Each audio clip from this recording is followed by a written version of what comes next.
I spent 15 years in heroin addiction.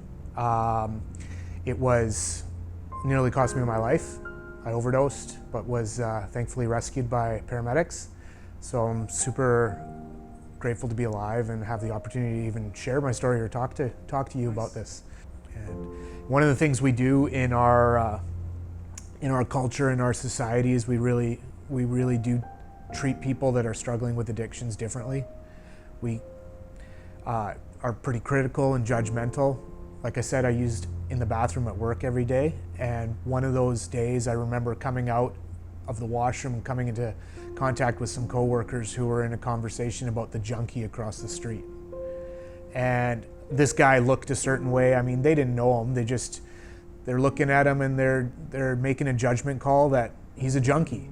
And this word, this heavy word, has such negative connotation associated with it. Like, if you hadn't met me and someone had told you beforehand, oh, you're gonna go meet Daniel and he was a junkie, you might form an idea in your mind of now who you expect to meet, what you think I might look like, what you think my life was like. And so these words have so much power. And when these guys are talking about the junkie, I'm thinking that's what they think of me. To them, I'm just a junkie. Like, if they knew the real story. And just because I managed to maintain my job, and just because I didn't have a certain look, they were not making those judgments and those assumptions about me. So I think it's really important that we communicate that addiction doesn't have a look, and that substance use in this world is not always even about addiction. You know, there's plenty of people that use drugs recreationally and don't develop life-altering problems or addictions, and doesn't destroy them financially or ruin their relationships, and they're able to be responsible. And I think we need to not be disconnecting people from society by stigmatizing them, by casting judgment on them without even knowing what's going on for them in their life, without understanding what pain they might be experiencing.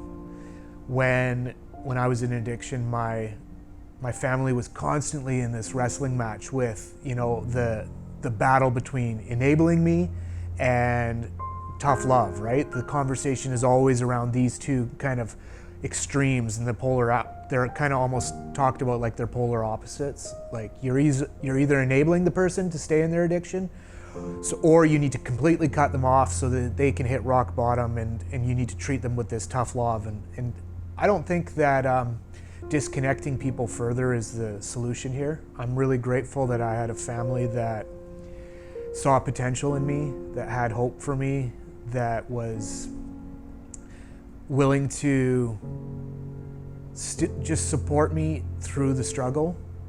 They had to wrestle with the messiness of it. They had to wrestle with where those lines are drawn and how they establish their boundaries.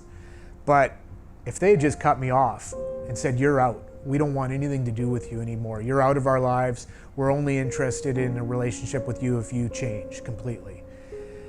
Those changes don't happen overnight. People change over time. Life is a process. It's a journey, you know.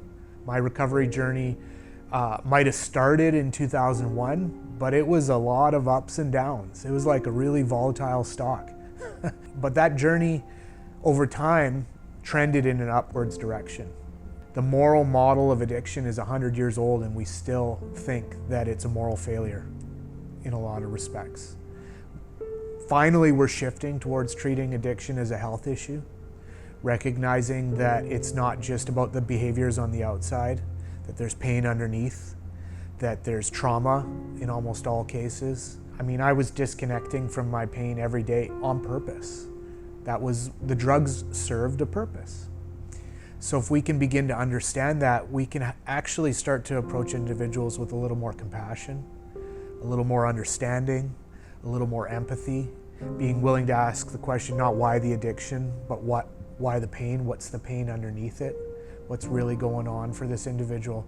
And if we can come alongside someone with a little more compassion and become a healthy connection for that individual, maybe we will give them some hope when they don't have any hope for themselves.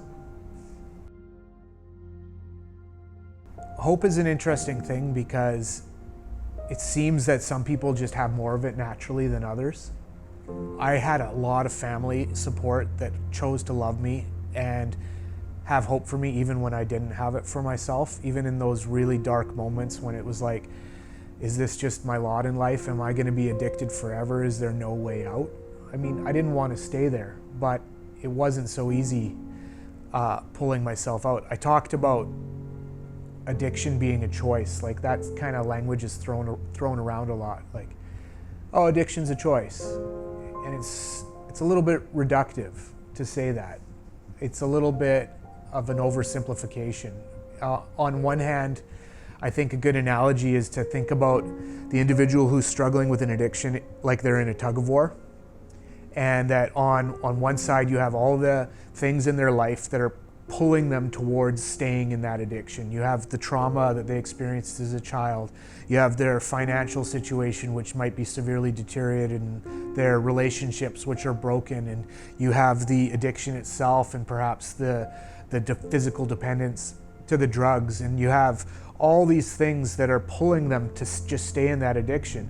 And then you have things on the other side which might be pulling them out, and those would be the healthy connections that they might have, or the hope that they might have for their future, or the potential that they see that lays within them. And for a lot of people, there's not much pulling in that direction. There's not much healthy connection. There's not much family support. There's not many resources which are really connecting with them and their needs. They don't see hope for their future. So if you want to still reduce it to a choice, and those are the two things that are pulling, which one do you think is pulling stronger most of the time? Most of the time it's easier to stay in the addiction. Most of the time they can't face the pain that they're running from. It's too difficult, it's too much in one day. The restrictions in terms of getting into different treatment centers or the wait lists is such an overwhelming thing. The paperwork involved with trying to make a change, people don't even know where to begin. There's a real responsibility on our society to become healthy connection points and offer hope to people when they don't have it for themselves. We have a lot of grace and empathy for the person who's just binging on Netflix for days and feels depressed and isn't, really doing anything that seems to be harming their body, or the shopping addiction, or food, or sex. I mean, yeah, addiction's part of life. I think almost everyone deals with addiction in some form or another at some point in their lives. Most people grow out of it. And then there's those that needed extra help, like me, it was a lot more years, a lot more process, a lot more support systems needed. But in my case, with people coming around me and walking alongside and saying, we're not giving up on you, we see potential in you, there's hope still. You're not just the drug addiction, you're not just a drug addict. There is an element of personal responsibility in all addictions and overcoming them. I think we tell people too much that, particularly with drug addictions, that they're powerless, that the drug has control over you. I don't subscribe to the theory, once an addict, always an addict. I think people change. A great example for that is just nicotine addiction, people smoking cigarettes, right? I used to smoke cigarettes as well. I quit that too.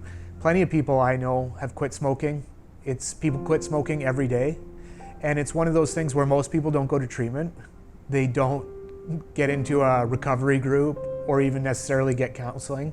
They arrive at a point in their lives where this addiction to this drug is causing so much harm and problems in their life, and they would rather let it go than use it as the escape from whatever problems they're still facing.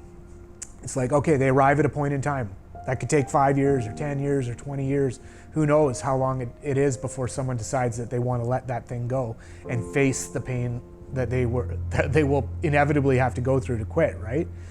And I really think that we need to encourage people to realize that drug addictions of all kinds, can end.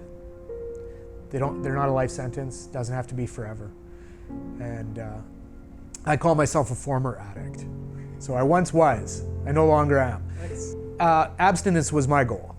And it was something that I worked towards and wrestled with, like, will I be able to manage it? You know, I wanted to be able to drink responsibly. I really did. I really tried hard to be a responsible drinker, but for me, it was not in the cards, so to speak. Every time I tried, it just spiraled back into darkness and drugs again. So through trial and error, I suppose, I arrived at realizing that abstinence was going to be the only way it was going to work for me. But so I stay aware of my vulnerability, but I don't call myself an addict anymore. It's not a part of my life. I have too many things that are meaningful and purposeful for me, and too many hopes and dreams for my future to be someone that would entertain going back to that. Too much time has elapsed. But we need to help people in the middle of their addictions, and as they come into recovery, if that's what they choose, to be supportive, to find meaning in new things, to find purpose in their lives.